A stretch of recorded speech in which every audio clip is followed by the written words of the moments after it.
Estudiantes de séptimo, buen día. Una vez más nos reunimos por este medio con el fin de compartir con ustedes el video de la explicación de otro de los temas de historia. Entonces, pues, antes de empezar es muy importante tener en cuenta que deben tener su cuaderno de historia a la mano para la toma de apuntes. Deben estar pendientes a la explicación del tema y es importante que si surge alguna duda, alguna inquietud, pues la tengan presente, la anoten en su cuaderno con el fin de hacer una posterior resolución a sus inquietudes y hacer una retroalimentación del tema en la clase que vamos a tener posteriormente a la observación de este video. Como ya lo mencioné anteriormente, el tema para el día de hoy es el absolutismo y por tal motivo vamos a abordar elementos importantes de ese sistema político, vamos a hablar de algunas características, también vamos a hablar sobre la monarquía teocrática, vamos a hablar de sociedad y también vamos a hablar de la economía en este periodo de tiempo. Bueno, entonces recordemos que el absolutismo o las monarquías absolutistas se ubicaron entre los siglos XV y los siglos XVIII. Vamos a ver que es un sistema de gobierno, un sistema político en el cual el poder absoluto recaía sobre una sola persona. En este caso podría ser un rey, un príncipe, un monarca.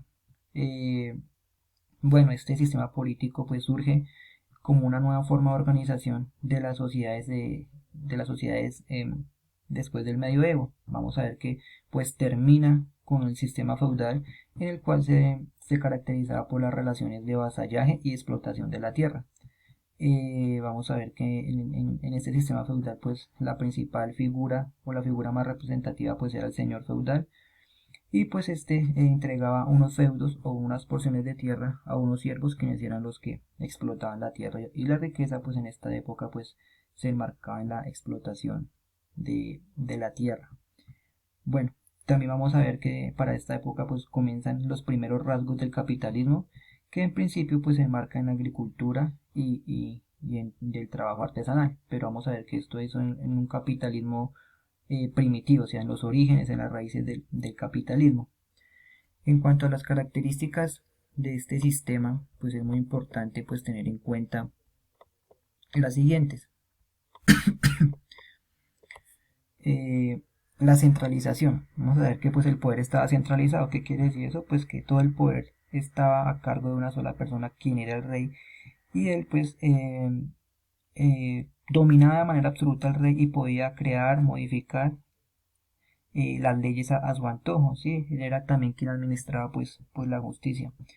En cuanto a la concentración vamos a ver pues que no había, como lo vemos hoy en día en una república democrática, pues que existen la separación de poderes, no en esa época o bajo el sistema de monarquía absolutista, pues no se da estas condiciones, sino por el contrario, como lo mencioné ya anteriormente, todo el poder recae sobre una sola persona.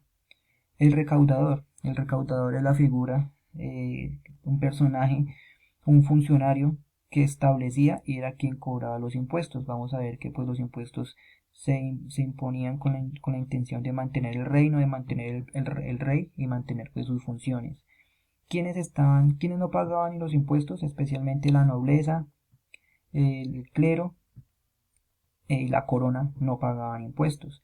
Dentro de los impuestos más destacados de la época, pues vamos a ver que encontramos con el diezmo. Sí, el diezmo pues era que se marcaba en que los campesinos pagaban el 10% de sus ganancias, eh, especialmente lo pagaban a la iglesia y este impuesto pues servía pues para el sostenimiento del clero. Otro de los impuestos que vamos a encontrar también es el alcabala, que es un impuesto por comerciar, es decir, por comprar y vender bienes. Otro puesto que vamos a encontrar es la gabella, ¿sí? Que es un puesto que aplicaba por la venta de sal. Otro de los impuestos era el quinto real, que en principio era el 20% de la producción minera, sí que le permitía pues prácticamente al rey cobrar por los metales como plomo, cobre, hierro, estaño. Posteriormente vamos a ver que este se bajó del 20% al 10%. También existía un impuesto a las tierras. Perdón. Este impuesto a las tierras, pues vamos a ver que se centraba en que el propietario de la tierra tenía que obviamente comprobar que la tierra pertenecía a él, pero tenía que hacerlo por medio de títulos, si el propietario no tenía los títulos, automáticamente la propiedad se pasaba a manos de la corona, o sea, a manos del rey.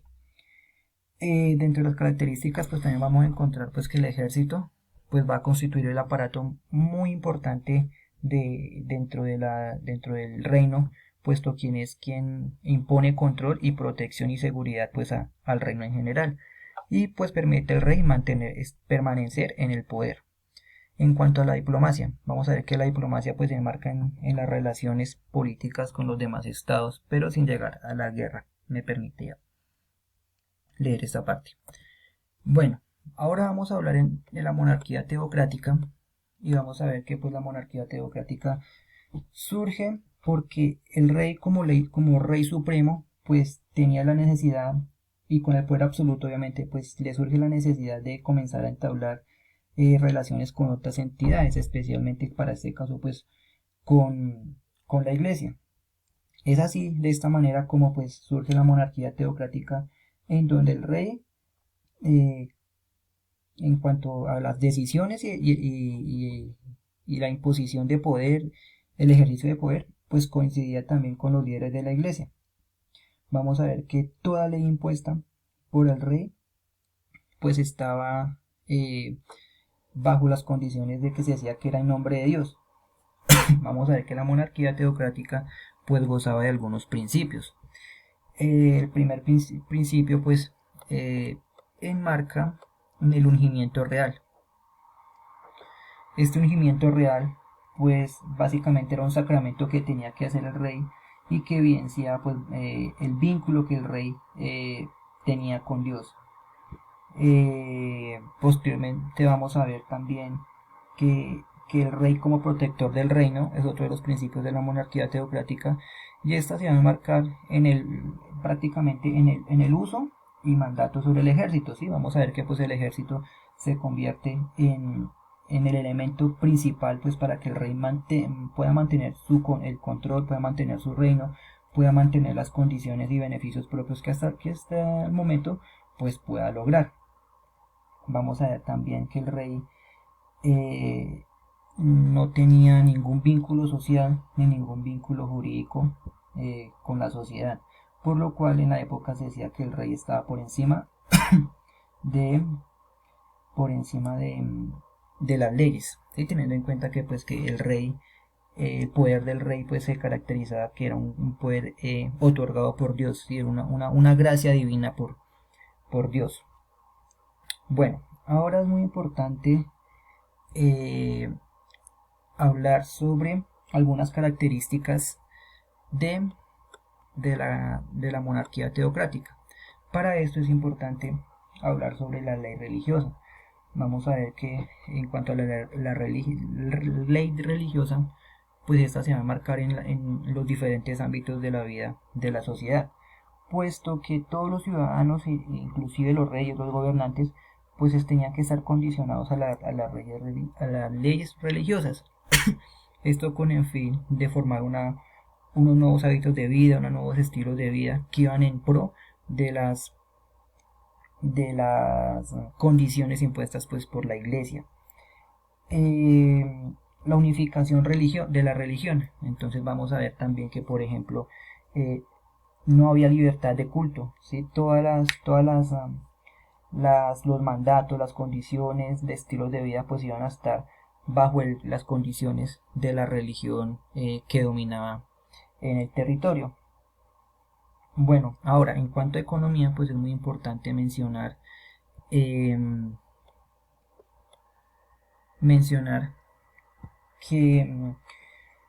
en cuanto a la agricultura pues se dieron nuevas técnicas que obviamente pues llevaron a cabo un avance muy importante en esta actividad, especialmente la rotación de cultivos, ¿sí? Que se basaba prácticamente en sembrar periódicamente diferentes productos, pues principalmente para evitar el desgaste del suelo.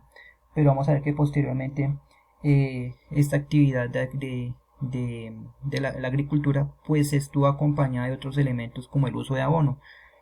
Y este uso de abono pues lo que generaba era una producción más considerable de alimentos. ¿Sí? Vamos a ver que elementos como y esto acompañado de elementos como el aumento del comercio, pues permitieron posteriormente un aumento muy considerable de la población. Y por lo tanto, al haber un incremento de la población, pues también va a haber un incremento, un crecimiento de las ciudades. Bueno, vamos a ver que durante el Renacimiento, pues con el aumento de la producción y del comercio, como lo acabo de mencionar, pues comienza a surgir una nueva población, una nueva clase social que se va a denominar como la burguesía. Esta burguesía, pues son los primeros rasgos del capitalismo que va a aparecer posteriormente.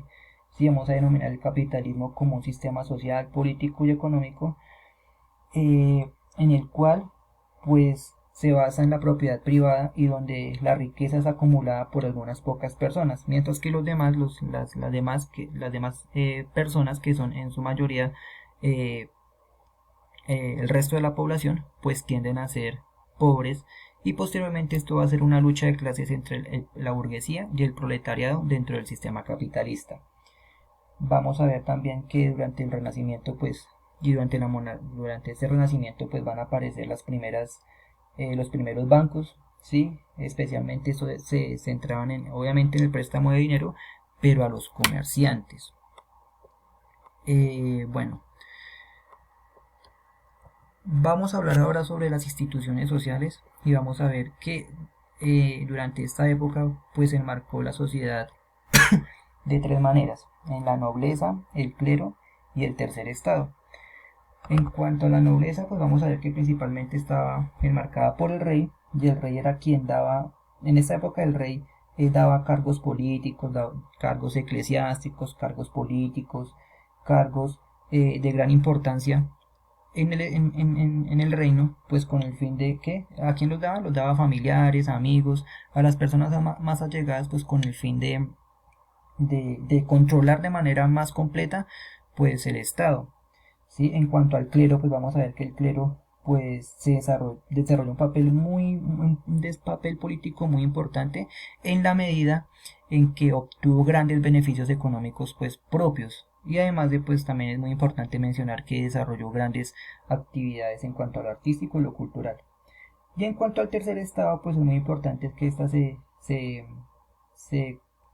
cierta manera se estructuró por los artesanos, comerciantes, joyeros y campesinos, que pues de una u otra manera, al verse como la clase social menos privilegiada, pues empezaron un proceso de migración pues hacia otras ciudades con el fin de mejorar su estilo de vida. Perdón. Por último, niños, es muy importante hablar sobre los límites del absolutismo. ¿Sí? Nos vamos a marcar precisamente en tres. Primero, en la ley cristiana. Vamos a ver que pues obviamente, a pesar de que el poder recaía sobre el rey, él también tenía unos límites, especialmente que especialmente el rey y los gobernados, pues tenían que seguir los 10 mandamientos. Existía una ley de derecho de gentes en el cual se enmarcaba prácticamente en las herencias y en el mayorazgo. Este último mayorazgo es un sistema en el cual el reparto de bienes beneficiaba al hijo mayor.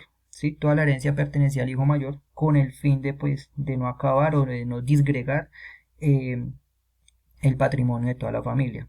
Vamos a ver que existía una ley fundamental la cual se basaba en que si el rey moría, o instantáneamente, automáticamente, el poder pasaba a su sucesor, y este no podía, tenía que seguir las mismas funciones y no podía eliminar esta ley fundamental de sucesión. Y dentro de los límites del absolutismo, dentro de ese poder absoluto que recaía sobre una persona, pues también vamos a encontrar que el rey, si era menor de edad o tenía eh, alguna incapacidad mental, pues tenía que ser asistido por un tutor. Bueno, niños, entonces pues esto era lo que tenía para trabajar con ustedes el día de hoy. Recordemos que vamos a tener una clase posterior a la observación de este video, con el fin de trabajar ese tema pues con más calma y con el fin de hacer una retroalimentación del mismo. Bueno, entonces niños, espero que hayan entendido el tema y nos vemos en una próxima ocasión. Ok, niños, feliz día.